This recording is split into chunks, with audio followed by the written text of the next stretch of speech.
Alright, I'm gonna do a video,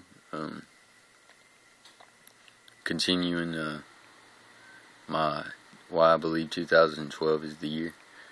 Right here I got a map of basically how they viewed it, in the old days, or centuries ago. I actually learned this in the military.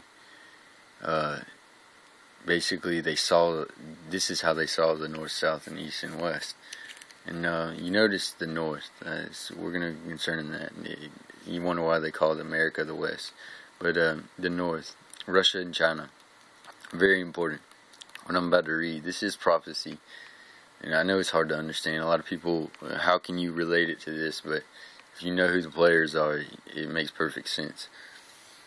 Alright, if I can get this verse for you. Yes, Jeremiah chapter 50 verse 3. For out of the north, there cometh up a nation against her. Her is America, Babylon, which shall make her land desolate, and none shall dwell therein. They shall depart, both man and beast. Let's go to verse 9 real quick. For lo, I will raise and cause to come up against Babylon an assembly of great nations from the north country, and they shall set themselves in array against her. For thence she shall be taken. Their arrows would be missiles. Their arrows, or missiles, shall be as mighty, expert men. None shall return in vain. Let's go to verse 18. Therefore thus saith the Lord of hosts and God of Israel, Behold, I will punish the king of Babylon and his land, as I have punished the king of Assyria. See, what's crazy is Assad right now in Syria, right? And if this is the timing and this is right, Babylon, Obama, would be the king, and Syria, Assad, would be punished very soon.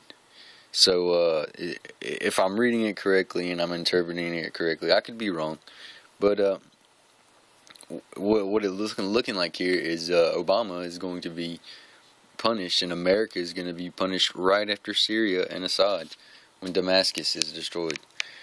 Let me find another verse, chapter 43.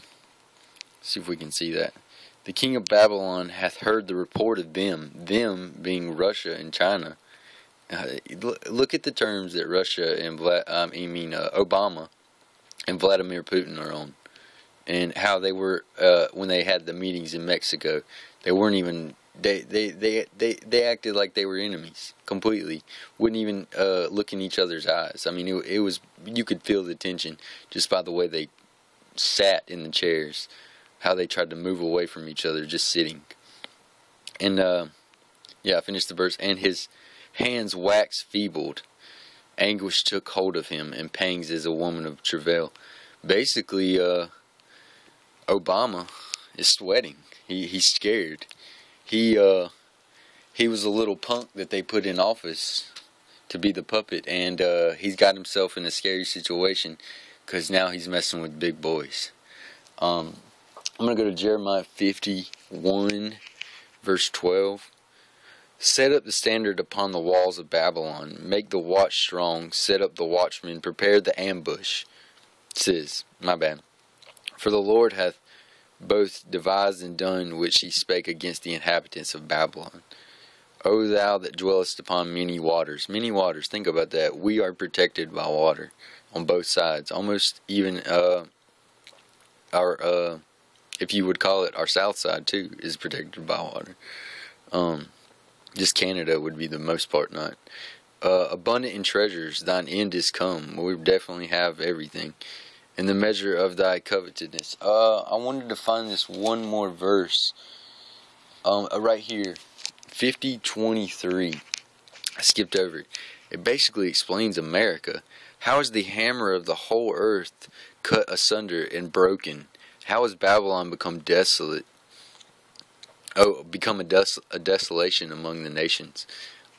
Think about that. If America goes down, then people would be saying that. The hammer. What is the hammer? The ones that put structure, the ones that destroy, the ones that build. What do we do in other countries? We destroy and build. At least that's what we say we're doing. We sit in many waters. There's so much that you can see. But yeah, right there in that verse I just read you, 12, Jeremiah 51:12. It's basically telling Russia, and maybe even China included, to be ready. The Lord is putting in their hearts to be on our seacoast and be in the waters, to be to have their missiles, to be ready to blow a preemptive strike, basically to put us out before we can even make a punch. And we deserve this as America, as a country that we are. Yeah, and basically with this war, see, a lot of people aren't paying attention. Okay, we know this. They're on their daily routines. They get their mochas. They go to their Java. you know what I'm saying. Everybody's got their routine. They do the same things almost every day, if not change it up every week. Nothing, and that's what people think is choice. Their freedom of, can I choose paper or plastic? And it's ridiculous. It's ridiculous how people think we're free. And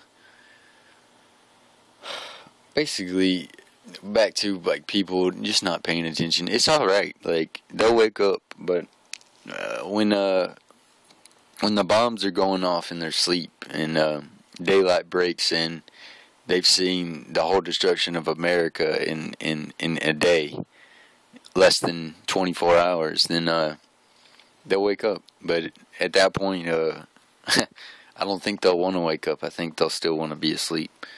Anyways, this is my second part. I was just trying to go into some Bible and show some, credit with this. But yeah, I'll do another part to it. I got some more to say.